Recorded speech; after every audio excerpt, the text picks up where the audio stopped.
दोस्तों, अगर आपने अभी स्टॉक मार्केट में एसआईपी करना स्टार्ट किया है या फिर आप एसआईपी करने के बारे में सोच रहे हैं तो वीडियो काफ़ी इम्पोर्टेंट हो जाती है, क्योंकि ये जानना बहुत ज़रूरी है कि आप कौन से म्यूचुअल फंड में एसआईपी स्टार्ट करते हैं या कौन से फंड में इन्वेस्ट करना चाहिए। अगर आपने गलती से कोई गलत म्यूचुअल फंड चुन लिया तो यहाँ पे आपकी सालों की मेहनत प्लस पैसे दोनों डूब सकते हैं।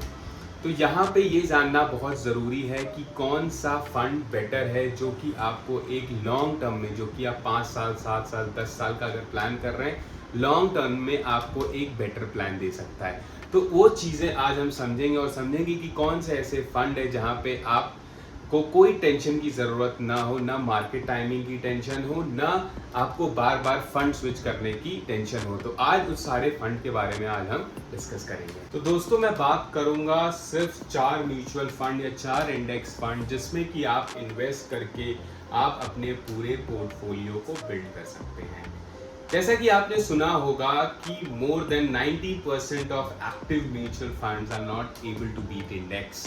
तो यहाँ पे जो मेरी स्ट्रैटेजी है वो है keep investing in index fund, और एक काफ़ी सिंपल स्ट्रैटेजी है, पर ये सिंपल स्ट्रैटेजी लॉन्ग टर्म में एक अच्छा रिटर्न जनरेट करके दे सकती है। 5 साल 7 साल 10 साल की अगर हम बात करें तो यहाँ पे डेटा बैक मैं आपको बताऊंगा कि इस अगर इंडेक्स फंड में इन्वेस्ट किया गया होता तो ये कितना रिटर्न आपको जनरेट करके देती। तो जो पहला इंडेक्स फंड है वो है आपका निफ्टी 50 इंडेक्स फंड। तो आप निफ्टी 50 इंडेक्स फंड चूज कर सकते हैं लार्ज कैप एक्सपोजर के लिए, और इस फंड में वोलेटिलिटी भी कम होती है।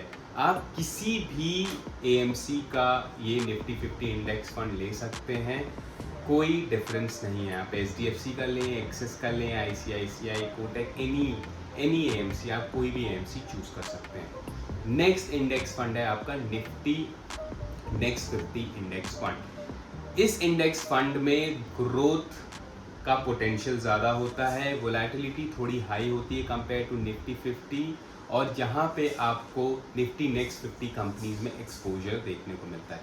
तो आप अगर इन दो फंड में इन्वेस्ट करते हैं तो आपको निफ्टी 100 का एक्सपोजर देखने को मिल जाता है, जो कि देश की टॉप 100 कंपनीज हैं। जो थर्ड इंडेक्स फंड है वो है आपका Nifty mid cap 150 index fund. तो मिड कैप में अगर आप इन्वेस्ट करते हैं, ये है मिड कैप का यूनिवर्स, और मिड कैप में 150 कंपनीज का यूनिवर्स। तो मिड कैप की वोलेटिलिटी ज़्यादा है compare to next 50 and Nifty 50, पर यहाँ पे ग्रोथ पोटेंशियल भी आपको देखने को मिलता है।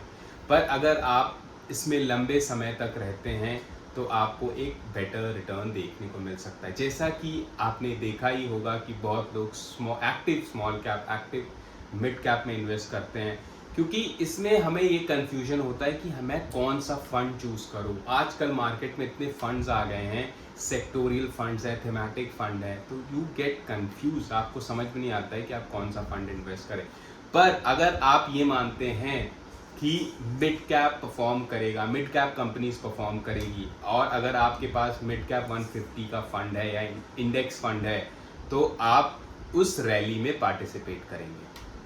जो लास्ट है वो है आपका Nifty small cap 250 index fund. तो अब मैं बात कर लेता हूँ स्मॉल कैप। यहाँ पे आप स्मॉल कैप की 250 कंपनीज में इन्वेस्ट कर रहे हैं, और जहाँ पे वोलेटिलिटी ज़्यादा है, रिस्क ज़्यादा है, पर ग्रोथ पोटेंशियल यहाँ पे ज़्यादा देखने को मिलता है।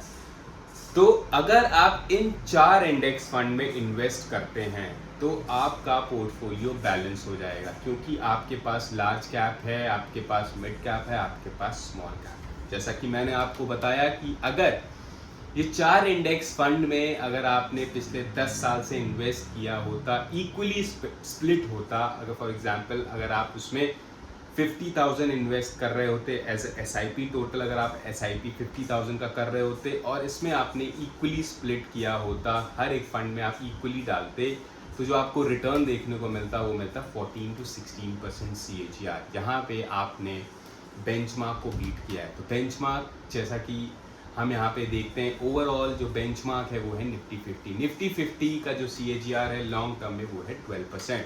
पर अगर आप इन 4 म्यूचुअल फंड या इंडेक्स फंड को अपने पोर्टफोलियो में रखते हैं तो यहाँ पे आप अल्फा जनरेट कर सकते हैं। 4 या 5% का अल्फा आपको मिला तो बहुत बेहतरीन रिटर्न्स बनते हुए दिखाई पड़ेंगे। तो दोस्तों, अगर आपको ये वीडियो अच्छी लगी हो, इन्फॉर्मेटिव लगी हो तो कमेंट में ज़रूर बताएं और प्लीज़ मुझे बताएं कि आप अभी किधर एसआईपी कर रहे हैं। कमेंट बॉक्स में आपके पास कोई इंडेक्स फंड है या फिर आप सिर्फ और सिर्फ एक्टिव म्यूचुअल फंड में इन्वेस्ट कर रहे हैं। अगर वीडियो पसंद आई हो तो इस तरीके की सिंपल और इन्फॉर्मेटिव वीडियो के लिए चैनल को ज़रूर सब्सक्राइब करें। चलिए दोस्तों, bye bye, see you in my next video.